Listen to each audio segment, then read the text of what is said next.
Eita glória, graça e paz da parte do Senhor Jesus, família renovada, povo de Deus. Mais uma vez estamos aqui reunidos para um culto de louvor e adoração ao nosso Deus. Desejo que ao chegar em você esse vídeo, você e a sua família estejam bem, desfrutando do cuidado de Deus e das bênçãos de Deus sobre as suas vidas, amém? Lembrando que ainda há tempo de você estar convidando aí os amigos, familiares, para participarem deste culto glorioso, amém? Através das nossas redes sociais, Instagram, Facebook e também do YouTube. Nós vamos, no início da abertura deste culto, fazer a leitura de um texto bíblico, como de costume. Eu quero convidar você a abrir a sua Bíblia no livro de Salmos, de número 3. Salmos de número 3 vai nos dizer o seguinte: Senhor, como têm se multiplicado os meus adversários? São muitos os que se levantam contra mim. Muitos dizem da minha alma, não há salvação para ele em Deus. Mas tu, Senhor, és um escudo para mim, a minha glória e o que exalta a minha cabeça. Com a minha voz clamei ao Senhor, ele me ouviu desde o seu santo monte. Eu me deitei e dormi, acordei porque o Senhor me sustentou. Não terei medo de 10 milhares de pessoas que se puseram contra mim ao meu redor. Levanta-te, Senhor, salva-me, pois feristes a todos os meus inimigos nos queixos, quebrastes os dentes aos ímpios. A salvação vem do Senhor, sobre o teu povo seja a tua bênção. Amém? Salmo de Davi, num momento tenebroso, difícil que ele atravessava na sua vida, quando ele sofre uma perseguição do seu próprio filho Absalão. Davi, já rei de Israel, um homem experiente, ele vai escrever esse salmo, ele vai clamar a Deus, expressando toda a dor, toda a angústia que ele sentia no seu coração. Mas ele vai encerrar esse salmo dizendo o seguinte, de que a salvação ela vem do Senhor sobre o teu povo. Se você tem a certeza de que você é povo de Deus, que você faz parte da nação de Deus, da geração de Deus, da igreja do Senhor, tenha certeza de que a bênção do Senhor está sobre a sua vida. Talvez, a exemplo do salmista, você esteja vivendo dias e momentos difíceis na sua vida, mas entenda que Deus, Ele está no controle de todas as coisas, e o resultado de tudo isso será benéfico em teu favor, para que Deus seja glorificado. Vamos orar suplicando a bênção de Deus sobre nós, nesses momentos em que nós vamos passar cultuando a Ele, no nome de Jesus. Pai, te damos graças, te louvamos por tudo que o Senhor tem realizado em nossas vidas, em especial por podermos estar mais uma vez na Tua presença, reunidos, é bem verdade que não de forma física, mas reunidos através do Teu Espírito, do mesmo amor, no mesmo propósito, ó Deus, com o mesmo intuito que é de prestarmos ao Senhor um culto de louvor e adoração ao Teu nome. Suplicamos que o Teu Espírito Santo esteja na direção desta reunião, de maneira, ó Deus, que os hinos entoados, a palavra ministrada, tudo seja direcionado pelo Teu Espírito Santo, para que aqueles que ouvirem serem alcançados, ó Deus, através deste culto, sejam abençoados, ó Deus. Pai, nós oramos, agradecidos e certos da Tua resposta à nossa oração, em nome de Jesus. Amém e amém, Senhor. Meus irmãos, nós vamos nesse momento adorar a Deus com duas canções. Está conosco aqui o presbítero Ricardo, as irmãs Mércia e Vânia, eles estarão louvando a Deus, e que você possa ir no aconchego do teu lar, junto com a tua família, abrir o teu coração e oferecer o teu melhor ao Pai através do louvor. Amém? Deus abençoe em nome de Jesus.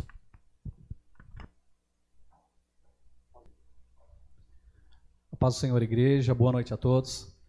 Nós iremos louvar ao Senhor nessa noite, é motivo de grande alegria estarmos aqui, e que você abra o seu coração agora, que você louve juntamente conosco nesta noite, abençoado que o Senhor nos proporcionou de estarmos aqui.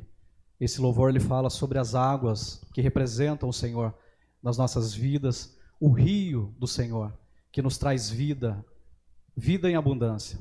Então nós vamos louvar, nós vamos declarar que Ele é a nossa fonte, que Ele é a fonte da nossa vida, da nossa alegria. Nós iremos louvar ao Senhor, amém?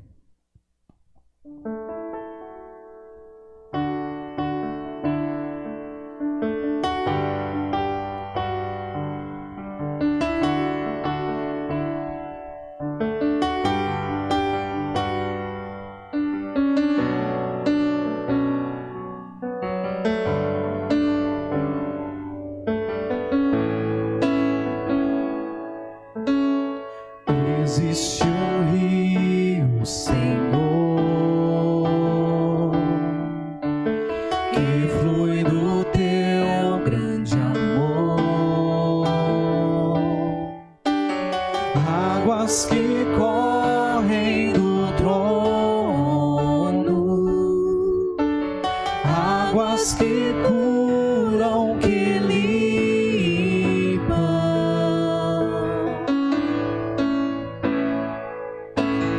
Por onde o rio passar, tudo vai transformar,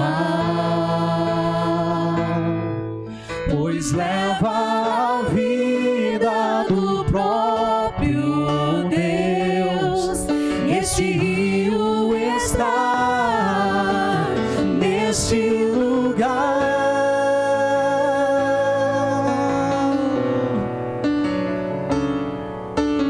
Quero beber do teu rio, Senhor. Sacia minha sede, lava o meu interior. Eu quero fluir em tuas águas. Eu quero beber da tua fonte, fonte de águas vivas. Tu és a fonte, Senhor.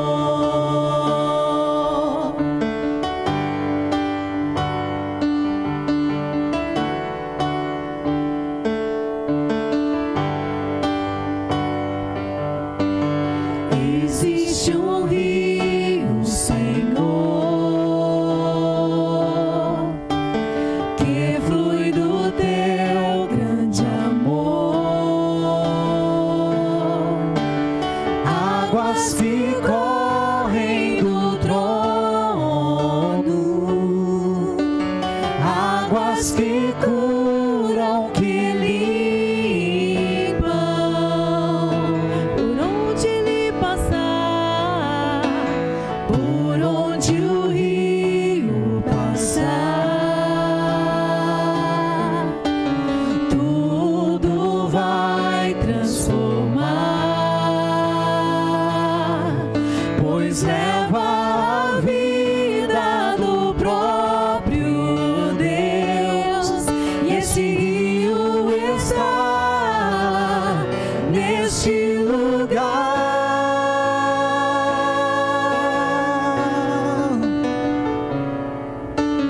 Quero beber do teu rio, Senhor. Sacia minha sede, lava o meu interior. Eu quero fluir em tuas águas. Eu quero beber da tua fonte, fonte de águas vivas.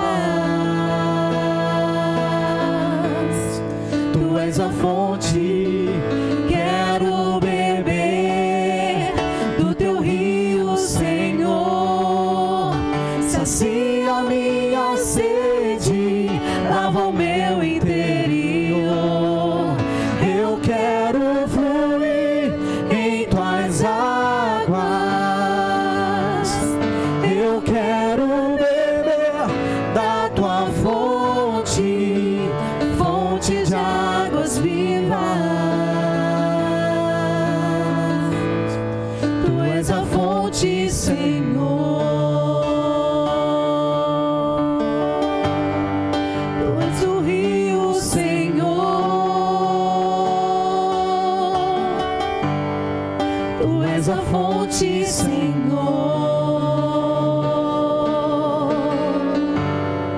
Tu és o rio, Senhor.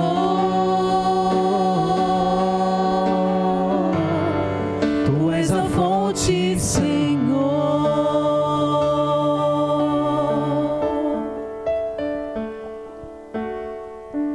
Assim como o Senhor é a fonte da nossa alegria, é a fonte da nossa vida, assim também as mãos do Senhor nos seguram quando as águas vêm tentar nos submergir, vêm tentar nos tirar a paz, quando nós estamos nos afogando, quando nós não temos mais para onde correr, as mãos do Senhor vêm e nos salva. Então acredite, nesta noite, no lugar onde você está, no seu coração, no íntimo do seu coração, independente da situação que você está passando, as mãos do Senhor são poderosas para te salvar, para te tirar do mais profundo abismo, do mais profundo mar, o mar de angústia que te entristece, que tira a sua alegria. As mãos do Senhor estão tocando aí na sua vida agora. Receba esta palavra, receba essa ministração e louve juntamente conosco nesta noite. Amém?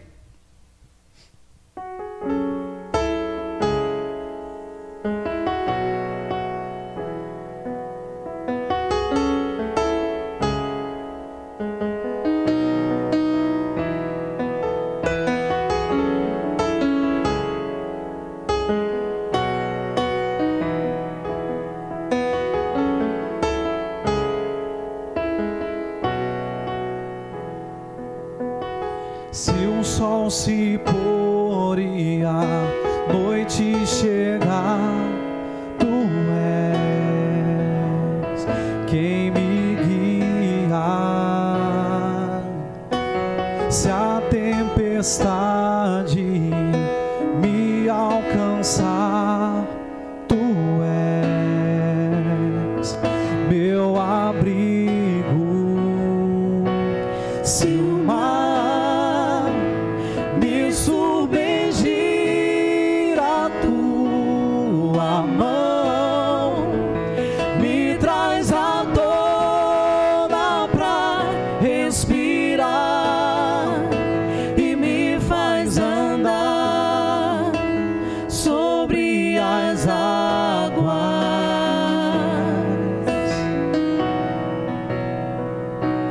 Tu és o Deus da minha salvação,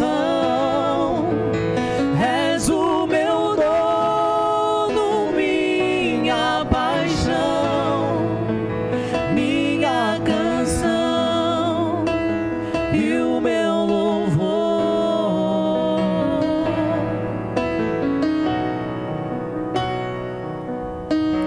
Se o sol se pôr e a noite chegar, tu és quem me guia.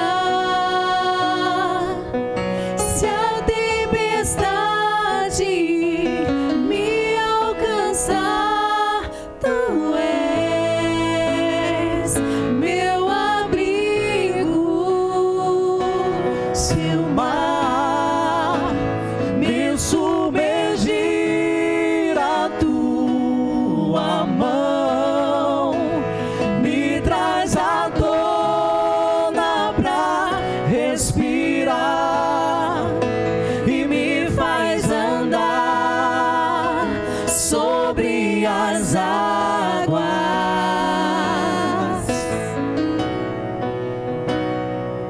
Tu és o Deus da minha salvação, és o meu dono, minha paixão, minha canção e o meu louvor.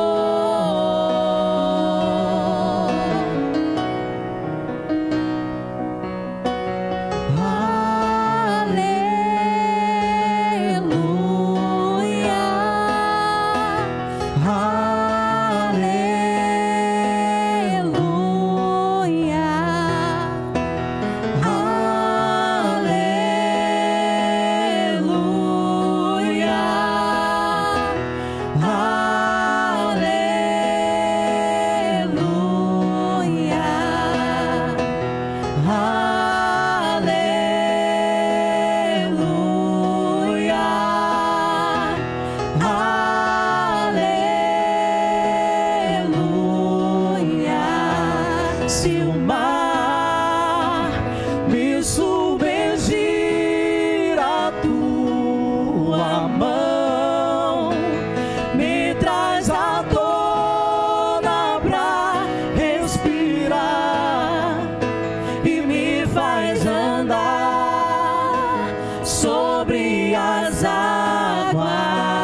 E assim nós agradecemos a nossa oportunidade em nome do Senhor Jesus. Deus abençoe a todos. Glória a Deus, amém? Louvamos a Deus por esse momento de louvor e adoração, onde eu tenho certeza que o Espírito de Deus ele já tem falado ao teu coração, à tua alma, através desses hinos que foram cantados, entoados ao nosso Deus. Eu quero nesse momento compartilhar uma palavra da parte de Deus com você, que está à luz do texto da palavra de Deus, lá em Gênesis, primeiro livro da Bíblia, capítulo de número 30. Eu quero ler aqui 2 versículos. No decorrer da ministração nós vamos discorrer aqui por alguns outros textos, outros capítulos deste livro. Mas eu quero, à luz desse texto, trazer uma palavra da parte de Deus ao teu coração. Então vamos ler capítulo 30, versículos de número 23 e 24 do livro de Gênesis. Diz assim: E ela concebeu e teve um filho, e disse: Tirou-me Deus a minha vergonha, e chamou o seu nome José, dizendo: O Senhor me acrescente outro filho. E chamou o seu nome José, dizendo: O Senhor me acrescente outro filho. Eu quero ministrar ao teu coração uma mensagem com o seguinte tema: José, um exemplo a ser seguido. Quando nós falamos de José, filho de Jacó, neto de Abraão, neto de Isaque, bisneto de Abraão, talvez seja uma das histórias mais conhecidas da palavra de Deus. Muitas pessoas o denominam como o José do Egito, mas na verdade José é um dos 12 filhos de Jacó. E quando nós olhamos para a história deste homem, nós vamos identificar, nós vamos analisar e tirar da vida deste homem algumas lições de suma importância para a vida de alguém que quer estar no centro da vontade de Deus, na vida de alguém que deseja e quer atrair a bênção de Deus para a sua vida. O nome José, o próprio texto, ele já nos revela o significado, né? O nome José indica que seu nascimento ele foi considerado como um sinal de coisas futuras e grandiosas que Deus tinha a realizar. O texto nos diz que no versículo 23, e que a sua mãe, Raquel, ela concebe, ela tem um filho, e ela mesmo diz que coloca o nome desse filho de José, porque o Senhor lhe acrescentou. Então o nome José, ele significa Deus acrescenta. E agora aqui nós vamos primeiro nos deparar com uma mulher que tinha uma dificuldade de ter filho, era estéril. Deus agora abre a sua madre, Deus lhe concede um grande milagre. E ela tem esse filho, ela faz questão de colocar este nome, que significa que Deus estava lhe acrescentando algo na sua vida. Então o nome José indica que Deus ele tinha coisas futuras, coisas grandiosas, gloriosas a fazer, a realizar através da vida deste homem. A história de José é uma das mais conhecidas das Sagradas Escrituras. Mas o que o torna tão notável, o que o torna tão conhecida, não é simplesmente o que aconteceu com José. Não é simplesmente José na condição de um governador do Egito. A sua história se torna conhecida não simplesmente pela sabedoria que Deus lhe deu, ao ponto de que tudo que José colocava à sua mão prosperava, mas o que faz se tornar notória, conhecida a história de José, é a maneira que ele vai reagir diante das circunstâncias da sua vida, diante das adversidades que lhe são apresentadas no decorrer da sua vida. Nós olhamos para a história deste homem e vemos uma grande história de alguém que Deus tirou do anonimato, do desconhecimento, Deus tirou da humilhação e o colocou numa condição de destaque, numa condição gloriosa, numa posição jamais imaginada por ele ou por qualquer um que o conhecia. acontecia. Mas nós vamos perceber que saber lidar com as circunstâncias, saber ter uma reação positiva, direcionada por Deus diante das adversidades, fez com que os propósitos de Deus fossem realizados na vida deste homem. Então, lições que nós aprendemos na vida de José. Eu quero falar acerca de 3 lições que nós aprendemos com a vida de José. A primeira coisa que eu aprendo aqui na vida deste homem é que a vida nem sempre ela é justa. Quando nós olhamos para a vida de José, nós percebemos isso. A primeira coisa que eu percebo é que José, ele não cresceu talvez numa família ideal. Quando nós olhamos para a história da família de Jacó, embora são os 12 patriarcas, embora seja uma família que era resultante de uma promessa que Deus havia feito para Abraão e se cumpriria em Isaac e em Jacó, o seu filho, embora fosse uma família que tem a sua importância inquestionável, mas nós vamos ver que se trata de uma família problemática.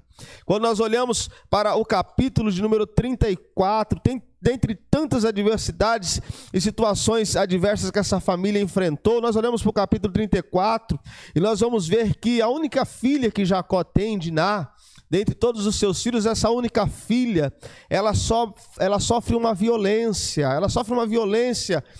sexual, e o texto nos diz que os seus irmãos, os filhos de Jacó, Simeão e Levi, eles vão se vingar do acontecido com a sua irmã Diná, e o texto nos mostra, lá no final do capítulo 34, a partir do versículo de número 25, que Simeão e Levi, eles se levantam, eles tomam a sua espada, e eles vão destruir ao fio da espada a Amor e o filho de Siquém, e eles tomaram Diná, que era sua irmã, que havia se casado contra a sua vontade com com Amor, e o texto nos diz que eles fazem uma arruaça, eles destroem, eles matam homens e mais homens ao fio da espada. Ou seja, começa ali uma história de derramamento de sangue na família de José, na família de Jacó. Quando nós olhamos para o capítulo de número 37, nós vamos observar que José, ele não estava numa família que talvez ele sonhasse. José, ele não fazia parte de uma família que fosse a melhor família do mundo, porque José, ele começa a enfrentar algumas adversidades dentro da sua própria casa. O texto nos diz que ele ainda é moço e ele já é odiado pelos seus irmãos. Os seus irmãos, eles têm tanta inveja de José. O texto nos fala que Jacó, ele amava mais a José do que aos seus outros filhos, por ser um filho da sua velhice. Isso é muito natural. E agora os irmãos de José, eles são tomados por um sentimento de inveja, eles são tomados por um sentimento de ira, de rancor, de raiva, ao ponto do texto nos dizer que eles odiavam a José. Eles odiavam os propósitos, os sonhos de José. E o ódio que eles tinham por José não era simplesmente por ele ser o filho caçula. O ódio que eles tinham por José não era simplesmente só pelo fato de Jacó demonstrar que o amava mais do que aos seus irmãos. O texto nos faz referência de que esse ódio, ele é dimensionado na vida daqueles homens quando José, ele fala acerca dos seus sonhos, quando José, ele fala acerca dos seus desejos, quando José expressa aquilo que ele tinha convicção de que Deus, ele iria fazer na sua vida. Os seus irmãos o odeiam sem justificativa, sem causa alguma. José, ele é maltratado pelos seus irmãos quase o tempo todo. E qual a lição que eu tiro aqui para mim e para a sua vida? Queridos, quando nós analisamos, olhamos para a vida, muitas vezes nós chegamos nessa conclusão, nessa convicção de que a vida de fato ela não é justa. Quando nós olhamos não simplesmente para a história, mas às vezes a sua história, a história da sua família, a história de pessoas que às vezes você conhece, e os fatos que nós vemos acontecendo na vida das pessoas, nós chegamos a essa conclusão de que a vida ela não é justa. Olha para os dias que nós estamos vivendo. Nessa quinta-feira, nós perdemos uma grande amiga, a pastora Sandra, uma pastora jovem, uma moça durante toda a sua vida, ela e seu esposo, que se casaram muito jovens, uma vida de dedicação à vida pastoral, pastora da Igreja Evangélica Quadrangular, na cidade de Barueri.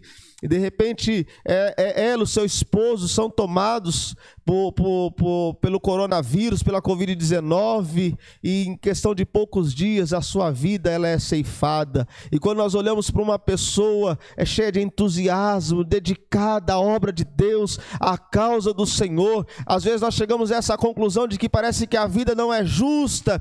Nós chegamos a essa conclusão de que às vezes a vida não é justa quando nós vemos às vezes as pessoas más vivendo bons momentos, vivendo boas coisas na sua vida, e pessoas boas às vezes vivendo situações adversas, situações tenebrosas na sua vida. Nós chegamos a essa conclusão de que a vida não é justa. Mas o que eu quero que você entenda, que não é a vida, que não é o natural, aquilo que é tangível, aquilo que é palpável, aquilo que é visível, que vai determinar, aleluia, se o seu amanhã será bom ou se ele será ruim. O teu amanhã, você precisa entender que está nas mãos de Deus, e quando a nossa vida ela é direcionada por Deus, as consequências, aquilo que nós vivemos, pode aos nossos olhos humanos parecer ser bom ou parecer ser ruim, mas quando é a ação de Deus manifesta em nossa vida, nós podemos afirmar como o apóstolo Paulo: eu sei viver os momentos bons, mas também sei viver os momentos ruins. Eu sei viver com a fartura, mas eu também sei viver e conviver com a falta das coisas. Eu sei viver muito bem quando eu estou rodeado por pessoas, mas eu também sei viver muito bem quando eu estou sozinho. Eu sei viver muito bem quando as minhas vontades estão sendo concretizadas, mas eu também sei viver quando as frustrações elas tomam conta da minha vida, porque a minha vida pertence a Deus, e a justiça, a sua justiça no tempo certo, ela se manifestará sobre a minha vida. Então nós olhamos para a vida deste homem e chegamos à conclusão de que, quando nós olhamos a sua trajetória, principalmente no início da sua vida, na sua trajetória, nós vamos chegar à conclusão que a vida nem sempre ela foi justa com José. Mas embora a vida não tenha sido justa, embora os seus irmãos não tenham sido justos com ele, embora o próprio Potifar não foi justo com ele, embora o padeiro, o copeiro não tenha sido justo com José, mas entenda uma coisa: o Deus que é o Deus da justiça, aquele que é o sol da justiça, aquele que é a própria justiça, ele no tempo determinado por ele se manifestou e se revelou na vida de José. Talvez você viva essa realidade de que a vida ela não é justa com você. Pastor, eu sempre sou bom com as pessoas, eu me dou, me entrego, eu faço de tudo para as pessoas, mas eu sempre recebo ao contrário. Pastor, eu me dedico à minha família, no meu trabalho, eu me dedico naquilo que está diante de mim, mas eu nunca sou reconhecido. Entenda uma coisa: mesmo que você viva o senso da injustiça para com a tua vida, se Deus ele estiver na condução e na direção da sua vida, se é exemplo de José, você não se desviar para a direita e nem para a esquerda, mas estar focado, olhando para Jesus, que é autor e consumador da nossa fé, no tempo certo, a glória dele se manifestará na sua vida. Então eu aprendo aqui nesse texto de que a vida nem sempre é justa, mas isso não são razões, não são condições para que eu e você sejamos um derrotado, de maneira nenhuma. Não são razões. A injustiça da vida não são razões para eu e você vivermos reclamando, vivermos murmurando, vivermos nos lamentando. Não, mas olhe para a vida. Aleluia, viva o hoje. Aleluia, como melhor do que ontem. E já planeje o seu amanhã para viver melhor do que hoje, para que a vontade de Deus ela se estabeleça sobre a sua vida. Nós aprendemos aqui também com José de que nós podemos fazer a coisa certa, independente, ou seja, não se importando com as circunstâncias. José ele não se deixou ser levado pelas circunstâncias, ou seja, ele não permitiu que as circunstâncias ditassem quais seriam as suas ações, quais seriam as suas decisões. Quando nós olhamos para o capítulo 39, nós vemos José na casa de Potifar, e os senhores conhecem muito bem a história que ele vivencia, que ele enfrenta na casa de Potifar. Alguém que adentra naquela casa, é bem verdade que na condição de um escravo, mas que no decorrer do tempo se torna ele é notificado, no decorrer do tempo se torna uma pessoa de confiança, no decorrer do tempo o seu próprio patrão, Potifar, enxerga e vê Deus na vida de José. Com o decorrer do tempo, José se torna alguém conhecido como uma pessoa próspera, ele se torna praticamente, ele se torna um mordomo, ele se torna a pessoa mais importante na ausência de Potifar na sua casa, ou seja, alguém que no decorrer do tempo ele é exaltado, ele é honrado. De repente, do dia para a noite, José é humilhado. José sai da casa de Potifar. E o lugar para onde ele é levado não é para um lugar melhor do que onde ele estava. Ele não é levado para um lugar que ele merecia, mas José ele é levado para a prisão. Mas José ele não permite que as circunstâncias ditassem, que as circunstâncias falassem ao seu ouvido quais deveriam ser as suas ações. Mas José ele olha para as circunstâncias e ele entende que mesmo numa situação difícil, mesmo numa situação onde ele é julgado, onde ele é sentenciado por um crime que ele não havia cometido, José ele tem a convicção de que Deus ele está com ele. José ele não permite, ele permite que a razão o oriente, ele não permite que seja orientado pelas emoções, ele não se permite ser orientado pelos sentimentos que talvez muitas vezes o tomou, o sentimento de se enraivecer, o sentimento de tristeza, de angústia, o sentimento de solidão, o sentimento, aleluia, resultante de algo que ele foi sentenciado, que ele foi apontado, que ele foi julgado e ele não havia feito. Ele não permite que esses sentimentos aflorem na sua vida, mas ele se permite ser direcionado pela sua razão. O grande problema de muitas pessoas nos nossos dias é que diante da adversidade, muitas vezes as pessoas são tomadas pela emoção. E a emoção é uma coisa muito perigosa. A emoção muitas vezes nos leva a falarmos aquilo que às vezes passou na nossa mente, mas não deveria ser falado. A emoção muitas vezes nos leva a tomarmos atitudes que passou pela nossa mente, mas nós não deveríamos ter tomado. Nessa onda digital que nós vivemos nos nossos dias, a emoção muitas vezes nos leva a nós postarmos nas redes sociais, a nós postarmos, às vezes, os nossos status, aquilo que nós não deveríamos ter postado.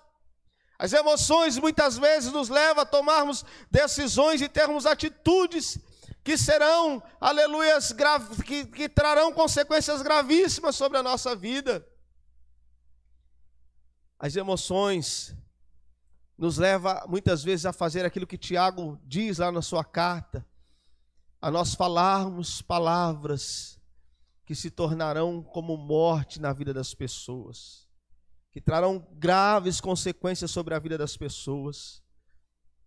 Nos dias em que nós vivemos, principalmente no mundo dos negócios, no mercado de trabalho, existe algo que é de suma importância. Durante muito tempo, né, o QI foi de uma importância, uma relevância muito grande na vida profissional de muitas pessoas, mas hoje o que está mais em evidência é o equilíbrio emocional. E muitas vezes, meus irmãos, na nossa caminhada, na nossa vida cristã, diante das adversidades, nos falta um equilíbrio emocional de como nós resolvermos, de como nós lidarmos com as situações que nós atravessamos, nos falta o equilíbrio emocional para resolvermos os problemas que nós enfrentamos dentro da nossa casa, falta o equilíbrio emocional para resolver-se os problemas que tem lá no trabalho, os problemas que enfrenta lá na escola, e por que não dizer até mesmo dentro da igreja, nos falta esse equilíbrio emocional, e com essa falta de equilíbrio emocional, nós somos tomados, direcionados pelas nossas emoções, e às vezes os nossos problemas nunca se resolvem, às vezes aquilo que é muito simples de ser resolvido no diálogo, na conversa, na oração, aleluias, muitas vezes nós permitimos que se torne, se dimensiona numa situação que às vezes foge do nosso controle, mas não é isso que nós vemos na vida de José. José está na prisão, está vivendo o tempo da adversidade, mas ele não permite que as suas emoções se afloram, ele permite que a sua razão fale mais alto, e na sua razão ele está dizendo o seguinte, ele tem a plena convicção: Deus está no controle de todas as coisas. A razão de José o levava a ter a seguinte convicção: os sonhos que eu sonhei quando ainda jovem, quando ainda muito moço, eu tenho certeza que não são sonhos meus, mas são sonhos de Deus, e no tempo certo Ele se manifestará, Ele cumprirá os seus propósitos na minha vida. Não permita que as suas emoções, elas falem mais alto na sua vida. Não permita que as suas emoções te levem a ser uma pessoa que não tem controle na sua própria língua, na sua fala. Hoje não se fala só no controle na língua, mas controle nos dedos também, né? Ou seja, quando vai digitar. Não permita. Não permita, numa linguagem muito simples e compreensível, e fácil de se compreender, não permita que a falta do controle emocional te leve a ser uma pessoa, como diz lá nas Minas Gerais, uma pessoa desaforada. Não permita, mas permita que a tua vida ela seja direcionada pelo Espírito Santo de Deus. Que a tua vida ela seja direcionada pela palavra de Deus, que é exemplo de José, a minha vida seja direcionada pelo próprio Deus. Nós olhamos para o nosso país hoje, nós estamos vivendo uma crise política, e quando eu começo a observar, quando eu começo a olhar, além do egoísmo que toma, o egocentrismo que toma conta da vida de muitos cidadãos da nossa política, eu percebo que o que tem faltado é essa razão, essa falta de controle emocional, que traz consequências que afetam toda a nossa sociedade. Seja um pai, seja uma mãe, seja um esposo, uma esposa, um filho, seja um servo de Deus, uma serva de Deus, aleluias, que controle as suas emoções, que permita que a sua razão oriente as suas ações. Então, com José nós aprendemos que podemos fazer a coisa certa, independente das circunstâncias, dependente do momento que nós estamos vivendo. A exemplo de José, podemos até estar na prisão, mas eu vou fazer a coisa certa, independente das circunstâncias. Terceira coisa que nós aprendemos aqui com este homem, é que nós devemos nos lembrar de algumas coisas e nos esquecermos de outras. Nós precisamos nos lembrar de algumas coisas que Deus já fez, que já aconteceu nas nossas vidas, mas nós devemos nos esquecer de algumas outras coisas que amarguraram, que machucaram as nossas vidas. Lá no capítulo 41, a partir do versículo 51, o texto nos diz que: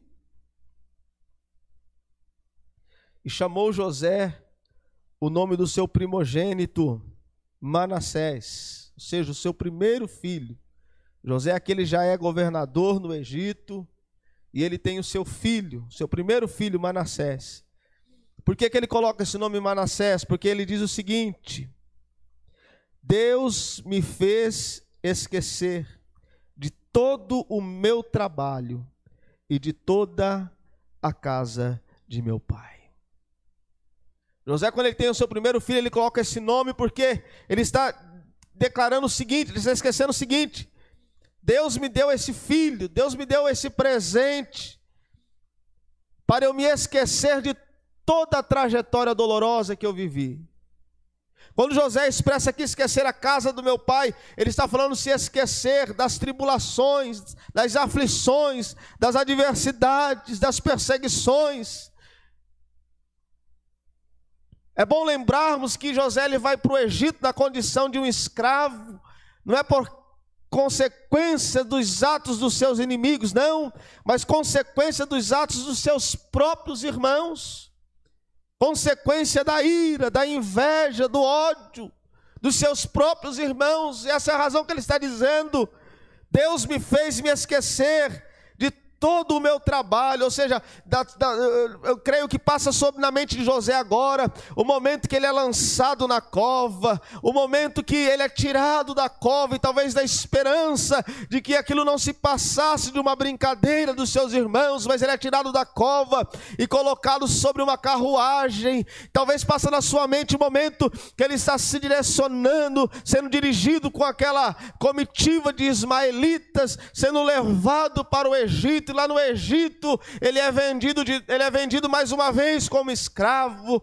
Talvez passa na sua memória agora a dor que ele sentiu quando foi lançado, aleluia, na prisão, em consequência da mulher de Potifar. Passa na sua mente agora a dor da solidão na prisão. Mas agora José, ele está vivendo o melhor de Deus. José agora, ele está vivendo a exaltação de Deus na sua vida, e ele agora está dizendo: eu quero me esquecer das amarguras, eu quero me esquecer do trabalho, da dor, das aflições da minha vida. José está dizendo: Deus me colocou numa condição de destaque, e eu não posso permitir que a alegria que Deus manifesta sobre mim, sobre a minha vida agora, ela seja roubada, ela seja tirada, ela seja ofuscada pelas dores e tristezas que eu vivi na minha vida.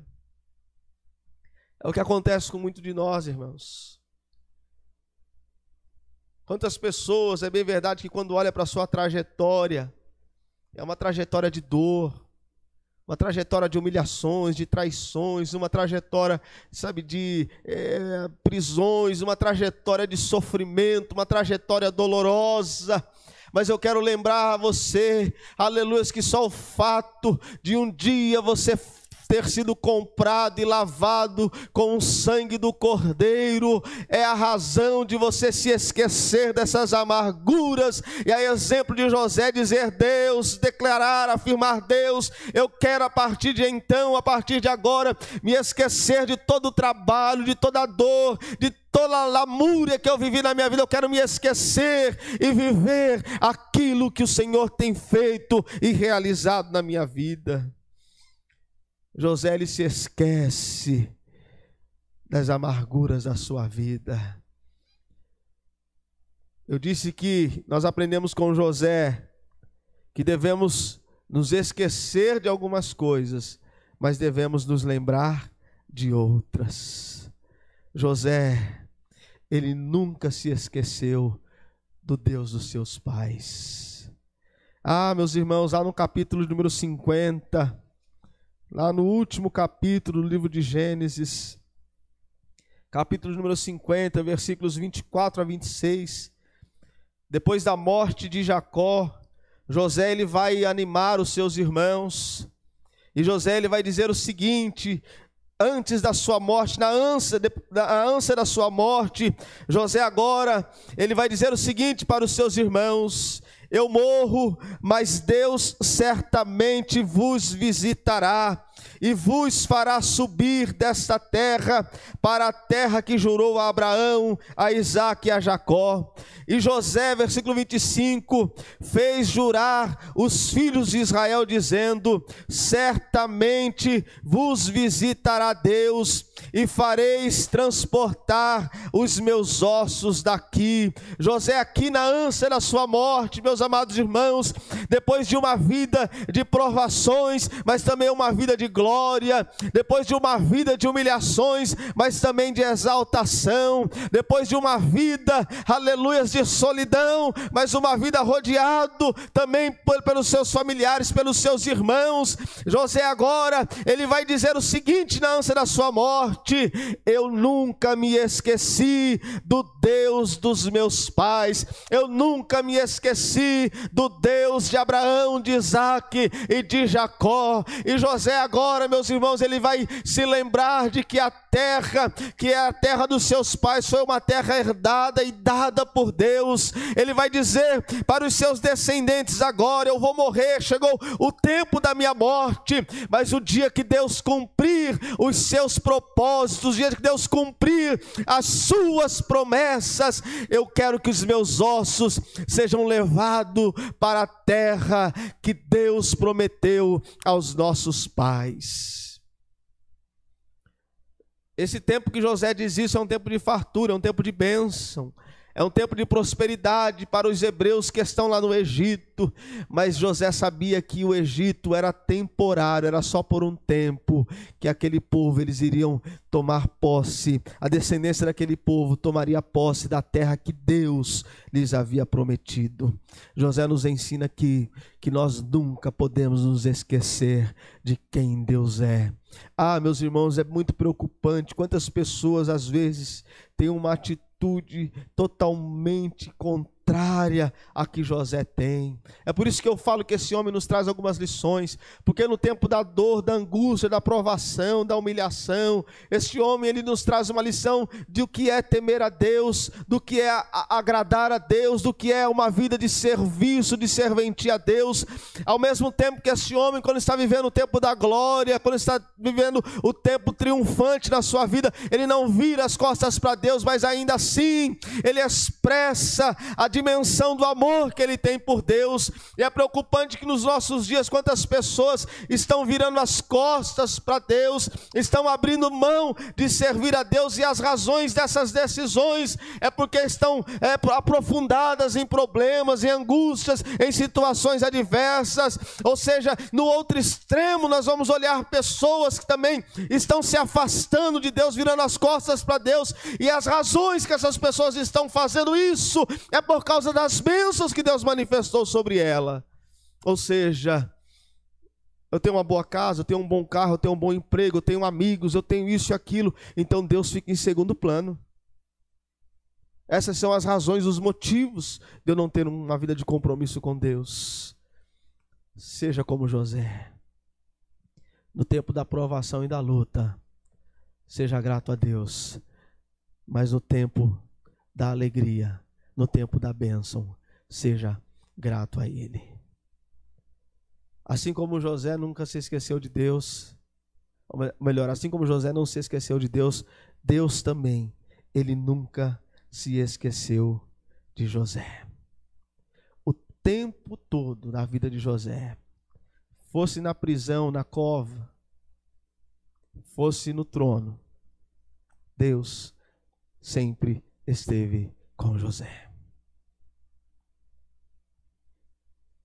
Essa convicção que eu e você precisamos ter, independente do tempo e do momento que nós estamos vivendo, Deus, Ele jamais nos abandonará. Ele mesmo diz na sua palavra: pode a mãe se esquecer do seu filho que ela ainda amamenta, todavia o Senhor, Ele não se esquece dos seus. Ainda que a mãe, ainda que o pai desampare o seu filho, todavia o Senhor o acolherá. Deus não se esqueceu de José. E eu quero que você se lembre de que Deus, Ele jamais se esqueceu ou se esquecerá de você. concluindo essa mensagem, José nos ensina que não devemos permitir que as circunstâncias nos controlem. Ele nos ensina, ou seja, ele nos ensina que nós não podemos permitir que as adversidades controlem, deem o ritmo da nossa vida na adversidade. Mas ao mesmo tempo ele nos mostra que não devemos nos exaltar, uma vez que Deus exaltará o fiel no seu devido tempo. Sejamos um José. Sejamos um exemplo de vida para as pessoas que estão ao nosso redor. Tanto quanto José, ele foi para os seus filhos, foi para a sua geração e ainda é para os nossos dias. Sejamos homens e mulheres que na adversidade, na luta, na aflição ou na alegria, sejamos fiéis a Deus, porque Ele sempre é fiel para conosco. Amém? Eu quero orar com você nesse momento.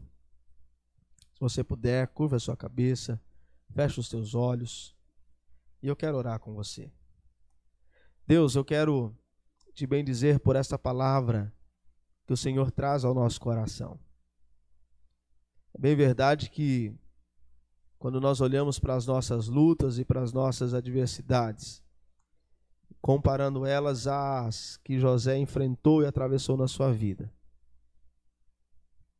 a dimensão das que ele atravessou foram muito maiores.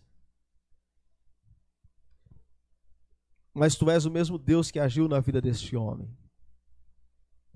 Ó Deus, que assim como José foi um homem fiel, assim como ele não se permitiu ser levado pelas circunstâncias, assim como ele não permitiu, ó Deus, que a prisão, assim como ele não permitiu que a acusação,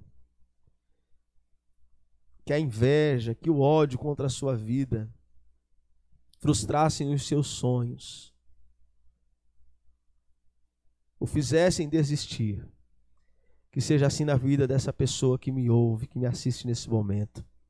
Que o Teu Espírito Santo nos ajude, Senhor, a lutarmos. Que o Teu Espírito Santo nos ajude, Senhor. Não permita que nós nos acovardemos diante das adversidades, das provações. Mas que o Teu Espírito Santo, Senhor, aleluias, seja o combustível, seja, ó Deus, o direcionador das nossas vidas, das nossas decisões, dos nossos atos, para que a Tua vontade se estabeleça em nós. Senhor, não permita que na adversidade, que na luta, que na dor, na provação, nós venhamos murmurar, nós venhamos nos afastar do Senhor, da Tua presença. Mas também não permita, Senhor, que no momento da alegria, no momento da exaltação, no momento, Senhor, aleluia, em que os nossos desejos, os nossos sonhos são concretizados, não permita que tomados por isso, pela exaltação, venhamos nos afastar do Senhor, mas que em tudo e em todo tempo sejamos gratos ao Senhor, tenhamos uma vida de dedicação. Eu oro, Deus, agradecido no nome de Jesus Cristo. Amém e amém, Senhor. Amém. Quero abençoar a tua vida nesse momento, que o Senhor te abençoe e te guarde, que o Senhor faça resplandecer sobre a tua vida a luz do teu rosto. E que agora, meus irmãos, que o grande amor de Deus, o nosso Pai, que a graça redentora e salvadora de Jesus Cristo, nosso Senhor, que as doces e eternas consolações do Espírito Santo, elas repousem sobre a tua vida, hoje e sempre. Amém e amém. Que Deus abençoe a tua vida, a tua casa, a tua família. Desejo que você tenha uma semana abençoada, cheio de Deus, cheio da sua graça, em nome de Jesus Cristo. Deus abençoe em Cristo Jesus.